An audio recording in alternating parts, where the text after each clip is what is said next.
Welcome to episode 30, How to Create Great Expert Content for Publication.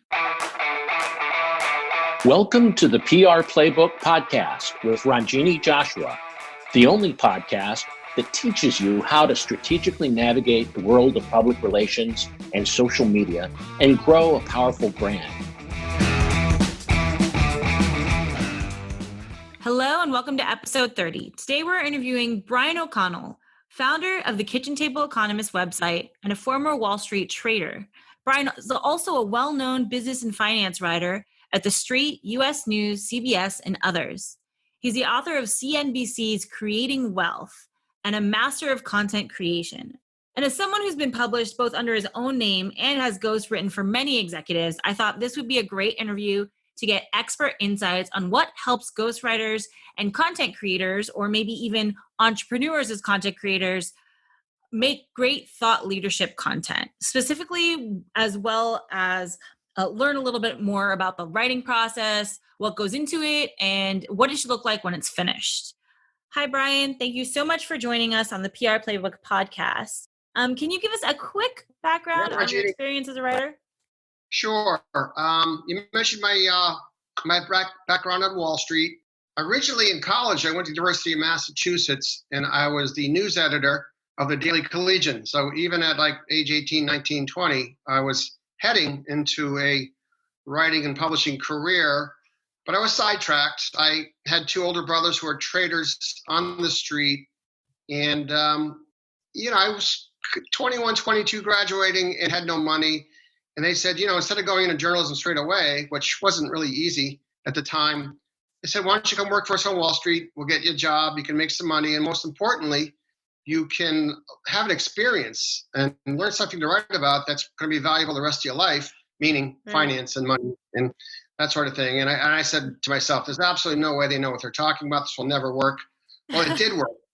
In about 8 years, I did make it to a trader's desk, and I was trading fixed income bond securities on the buy side for Delaware Management. And I had spent the previous 4 or 5 years on the Philadelphia Stock Exchange and the American Stock Exchange. But when I hit age 27 or 28, I was starting to get a little frustrated with the street, realizing it wasn't for me to be a trader, but I really loved writing. And I figured, like my brothers had said, I do have experience now, and I can write about money. I can write about investing.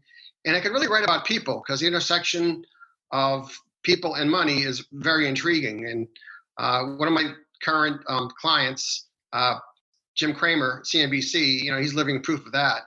So that's exactly what happened. I went and got a job on my own for a mid-level, they would call it fintech now, but it was a company that made financial services tools, technology for trading desks. It was a magazine, and I went for worked for them. Worked my way through PBS, public broadcasting in Boston, where I'm from, and eventually landed on my own as a freelance writer, and I've been doing that for about the past 18 years. It's been great. Awesome. Yeah, I think it does. I guess it makes sense. Get a little experience on, any kind of industry under your belt, and it makes it a lot easier to kind of understand from the ground floor what they're talking about and write about it a little bit more knowledgeably. So that totally makes sense, that progression. I like to provide our listeners with useful information they can apply immediately after they listen to the podcast. So I think what I wanted to do is if you could shed some light on some basic writing skills when contributing content to a publication. Do you think you can just for kind of a beginner, can you outline the best structure or outline for an article? Yeah, sure. It really depends on two scenarios, whether you're writing for narrative journalism, like a magazine or Time Magazine or the Wall Street Journal, or you're writing for a corporate company client, like an IBM or an Apple. Your voice is going to be different. Your structure is going to be different. Your goals are going to be different. And I can walk you through the journalism part first. Yeah, they're really they're looking for information. Editors at publications, journalism publications, and media, on TV and whatnot. They really want information that is not as much a call to action. They're just strictly trying to inform people. On the content publishing side, in the corporate world, they like information. They think it's highly useful. The more specialized to what they do, the better. But ultimately, they want some kind of call to action or some guidance that directs the reader or viewer or listener to their area of expertise. So ultimately, they're making a purchase based on information they received from the brand, from the corporate or company brand. So there are two different ways to go. They're different, but their information's pretty much standard on both sides of the aisle. Sure. What about what about, let's say I'm writing something for a publication for contribution, and you and I have worked together quite a bit on this. So where's a good place to start as far as the actual structure of the article? Like if I'm writing something for the first time, and I really want to write something that's useful and timely, what's a good way to kind of get that article or the topic started? How should I outline my actual paper here? Well, that's a good way of describing it. Outlining is exactly what you should do, especially if you're a young or emerging writer who wants to get involved in the content business. The ideal is to start top down. You want an unbelievably good attention-getting headline. You really need that. It could be a call to action. It could be engaging. It could use cultural references. Whatever you can do. Writers have pretty amazing tools in their arsenal, if you really think about it. But you need to be creative and strategize a really good headline to get people's attention. Most publications these days also require DEX, D-E-K, that I know you're aware of, that is sort of a subhead to the header, and it further directs the reader or the viewer or the listener to what you're going to describe or inform in the article. So you need a good header, you need a good subheader, and the first paragraph, first graph of the story has really had to be an attention getter too. Past that, you really need to have your ducks in a row. You need to have your research done, because the rest of the article, the rest of the content, the rest of the video, whatever you're producing, is going to be all information. So you do want to take a marketing view to the headlines and a marketing view to the opening graph to get people's attention. The rest of the article is 99% of the time going to be highly informative. So whether you're using sources or doing amazing research, it can't be bland. It has to be concrete. It has to be specific. There are different genres in corporate content and even in journalism content these days. There is evergreen, meaning you write about a topic like stocks, for instance, stocks and bonds. What are stocks and bonds? That's an evergreen story. It also could be a more current event story. What are stocks doing today? Well, Apple is down $10 and here's why.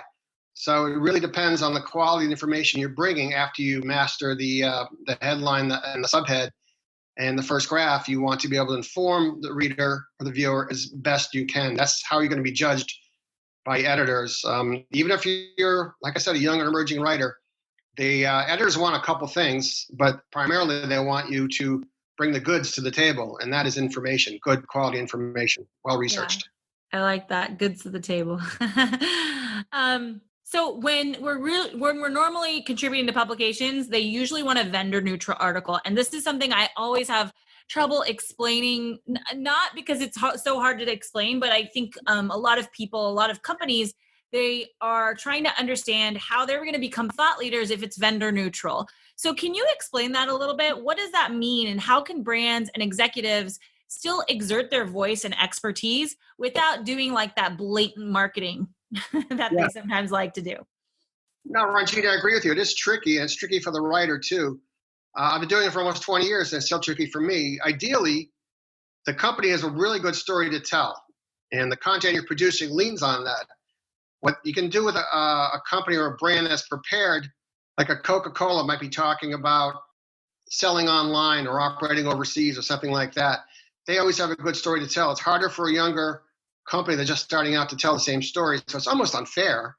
But it's easier the higher up the food chain you go as a writer. But I'll tell you one thing: the story, the narrative stays the same. All companies want or should want when they're trying to create content as a brand is to educate the reader, again, the viewer, whatever mode of communication you're using. And at the end of the article, the takeaway is to go to them, pick up the phone, the call to action term we use, and do business with them. The first 90% of the article, I'm finding in the last 5-6 years that most of my clients and working with you really don't want their name mentioned. It's okay to mention what they do or operating in the realm of their industry. If it's technology and you're talking about computing or artificial intelligence or machine learning, that's perfectly okay. But they don't want their names mentioned. There are exceptions. People will want vice presidents or directors of marketing or CIOs, CTOs to be quoted in the story, which I get is fine. I almost think that it interrupts the flow of the story and gets the reader thinking, am I reading a press release? But that's just me. Right. Yeah. Ideally, though, you're once again, as we said a couple of minutes ago, providing really, really good information, well-researched, well-structured. We can talk about structure in a minute, but as you get down to the bottom of the article, it's perfectly okay to say, this is exactly what we do here at X, Y, and Z company. If you want more information and they provide a contact, that happens all the time. Yeah. I don't know if I'm allowed to mention major brands I write for, but I write for a major bank that does that specifically. They have a box down the bottom of the story, and they just use their contact information and how to get a hold of them. But they're really good about allowing the writer to use the rest of the piece, which is, again, 95% of it, to provide really good, succinct information that people can act on. That's what companies want. So companies should want. Yeah. Agreed. Absolutely. Yeah. I mean, it's a really interesting dynamic. It's that little bit of like giving a little bit away for free so that you can give them more later on kind of, concept. So, the writer, especially a young writer, has to remember it is marketing. It is marketing. Yes, it is. In marketing or in journalism, information is what counts. Always a good goal for any writer of any age, any experience. Know who your audience is and write accordingly. Well, you did kind of touch this a little bit about the best way to include a call to action. So I guess I wanted to touch a little bit more on what are the best ways to include a call to action. You mentioned the little box at the bottom, but remaining vendor neutral. Let's say we're contributing to a magazine. What are some kind of creative or best ways to do that? Well, we mentioned getting a quote in from a company leader, company decision maker at the brand. That helps. That happens a lot. Yeah, that's good. Company should want that. Any studies? Studies are huge. Journalists love studies, by the way. So if you're even hiring a writer or a writer who comes from the narrative journalism world, any company should know, any marketing department should know that studies, surveys, reports, white papers, those get into stories and high up too. That develops the brand. That accentuates the brand. Any company wants to be established. Any author who writes a book wants to be established as an expert. So studies and white papers and reports are a great way to get in to a piece of content creation for a brand way high up, and readers have no problem with that. They'll learn more from that, and you still get to tell your story. And at the bottom of the article, as you said, you can do your direct call to action. That's one very reliable way to do it. Quotes are another very reliable way to do it. You mentioned to be creative, and you're right. It's not always easy. Yeah. Sometimes you blend into the article. I know you and I have done this. You blend into the article midway through the meat and potatoes section what your company, what your brand is doing. Ideally, it suits or parallels what you're talking about in the leads, in the headline. It should be anyway. But you can mention, you wouldn't mention a specific machine learning tool that the company has. But if it's able to, track stock transactions and build real-time investment portfolios, for example, and the company builds a tool, has a tool just like that, well, that's great. Mention that.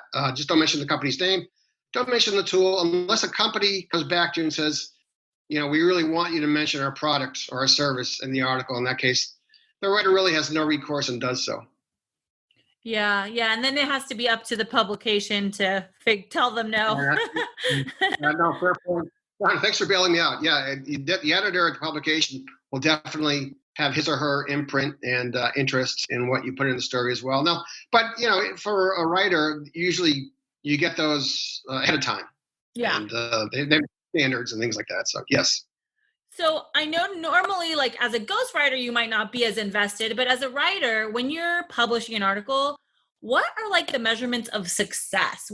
How are you measuring? Obviously, if you're a brand, you want to see like incoming leads or something like that. Right. But do you have any Yeah. Are there any metrics that you monitor particularly that, maybe we should be aware of? Well, on our side as writers, I do have a digital site associated with thestreet.com, and we're measured by interactions, Google Analytics and readers and people who comment and things like that. That's a very common way to be measured. Repeat business. If you're working as a writer for a client, could be a corporate client, but more likely on the journalism side, and you're getting readers, you're getting engagements, and people keep coming back to what you're reading, it seems almost overlooked. But the better the job you do as a writer in providing information, the more an editor is likely to ask you back and do more and more and more. And that's a very valid way of building a business, being recognized, and building your own brand as a writer. That's a really good point. I guess one of the questions would be, you were mentioning comments. Right. Is there a trick is obviously we're sharing on social media, we're trying to get it posted in other locations and stuff like that, or syndicating it. But have you had any tricks on how to get people to comment on your articles in the past? Yeah. 80% of it is marketing, really, maybe more. The more action-oriented, politics is really big today because there's an election this year. Sure. Obviously, we're dealing with COVID, so anything in the health realm about COVID and influenzas, people won't respond. Readers and viewers won't respond to a YouTube video or an article on CNBC or the Wall Street Journal. I don't think they have comments, by the way, but any platform that does have comments, unless it's provocative, right?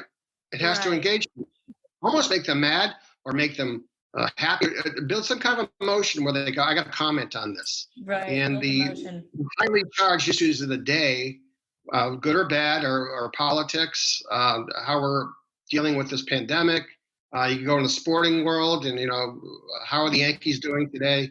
Or my side of the world with the finance, how the stock market do today. So you have to engage them right away directly, and almost as a writer in your stories, think about how people are going to respond or should respond to your article and write accordingly. Usually that means being more direct, more concrete, more examples, more specifics. Anything bland and abstract editors won't like it anyway. Readers won't like it. And if readers don't like it, they're not going to comment. So, well, I think that's a really interesting thing is you're basically saying construct your article backwards. What is the response you want? And then craft it based on that almost, right? Yeah, I think any writer going back to Shakespeare or even way before wrote it once, read it, and rewrote it again, right? So you're right. In this day and age, it is writing it backwards, but I wouldn't do that, not in my career. I like to write the article I want and then go back and see how I can punch it up and make it more appealing to whoever my audience is. Remember, we first started talking for this podcast, who's your audience? What's your goal? Yeah. Well, that really fits here. You have to know who you're talking to. Yeah, I think when I said backwards, I sometimes do that with the subject lines of emails. When I'm doing email marketing, I'll send it to myself and I say, hey, would I click this email? Would I, and I do even the same thing to pitch journalists, why would they click this email? And so I think it's almost kind of the same ideas. Why would they read this? What are they going to get out of this? I like the elicit or build an emotional response. That really resonates. I think that's really good. If there is no emotional response, then you can't expect someone to comment. Yeah. One trick I do use that I should mention is I ask a question. It's just like everyday life. If you're at Starbucks, you're at the local pub or diner, and you ask a question, you're going to get a response. It may not be the response you want, but especially in social media, especially on LinkedIn and Twitter, especially. If you ask a question and you're leading somebody to read your story, it's kind of provocative, and you do get more traffic that way. But if you just laid something out, instead of saying, the market did well today, you say, why did Apple crash today? You're going to get more comments, more responses, more activity. And that's what any writer, any editor, and any brand wants. Sure. That's great. Okay. Well, I don't want to make this too long. I think I want to let people take what we've said so far and I think be able to at least get started. But is there any single best practice that you would recommend to those that are just getting started creating expert content? For a brand or for narrative journalism? For I guess to contribute content. What is kind of your tip on how to make compelling content for that submission. Sure, I understand. When any marketing manager who usually hires writers for corporate brands or some in the marketing department, occasionally PR does that, but mostly marketing, or if it's an editor at a publication or a platform or a broadcasting company, they want to know that the writer is going to take this responsibility off their shoulders and get that work done correctly, efficiently. I won't say expertly because that's hard to do even for me at this point, but they want it done as well as possible, and they want it done on time. And if you can't do that, they're not interested. So the first thing a writer has to bring to the table is reliability, right? Yeah. They have to be accountable, and they have to hit the metrics and hit the guidelines and hit the story structure and read up on the client. If you're hired by, let's just say, for the sake of argument, the New York Times, okay, Sure. And to write an article about the pandemic and how healthcare centers are handling overloads these days. That's just for example. You have to not only research the health portion, obviously, through thick and thin for the Times, but you have to go in the New York Times and read their editorial guidelines, read previous stories, talk to people. When I get new clients, the first thing I do is I ask around, what works for these people and what doesn't. And that is, it's some heavy lifting early on, but it pays off later on. If you do it early, you won't have to do it later. If you do it later, you're probably going to lose the client. Right. No, that's very good advice. That's very good. Thank you so much. Well, thank you so much for your time. I have a lot of other questions, but I just, we keep this nice and short. Sure. And I think this is a very different marketing approach that more brands and executives and journalists have been doing this, but brands and executives and marketing teams and PR teams have been now like really trying to dive into this content creation. So I think this is really worth knowing and understanding the different marketing strategies and how you can approach content from a journalistic perspective. Can you give us a little plug? Like, where can people find you if they want to get some more about your expertise, your experience, maybe get some help? Thank you. Well, the largest project I'm working on right now is my own. It's a personal finance site for TheStreet.com. Jim Cramer mentioned Jim runs it and The Street runs it. It's called the Kitchen Table Economist. Kitchen Table Economist, 3 words all bundled together. You can find it on The Street, or you can just type it in on your URL right away. And it's what I'm doing on the personal finance world. And there's a community there, and there's lots of things going on. We just started a month ago, so it's early, but cool. Hopefully we've been doing it for a long time. Thank you. That's really cool. It's exciting. Appreciate it. Yeah. You can find Brian on LinkedIn. We'll have his information in the show notes as usual. And then just as a note on the website and the podcast site, we were having some issues with gated content. So all that stuff has been fixed. You should be able to easily access the podcast without entering anything or going through any gates. You can always access the podcast on your favorite podcast player, Apple Podcasts, Spotify, iHeartRadio, Stitcher. And as always, we appreciate any showed feedback and suggestions on topics. You can email me at podcast@thesilvertelegram.com, or you can contact us through the website at www.thesilvertelegram.com/the PR Playbook Podcast. I'm having some verbal issues. Thank you so much for listening today, and good luck with your writing.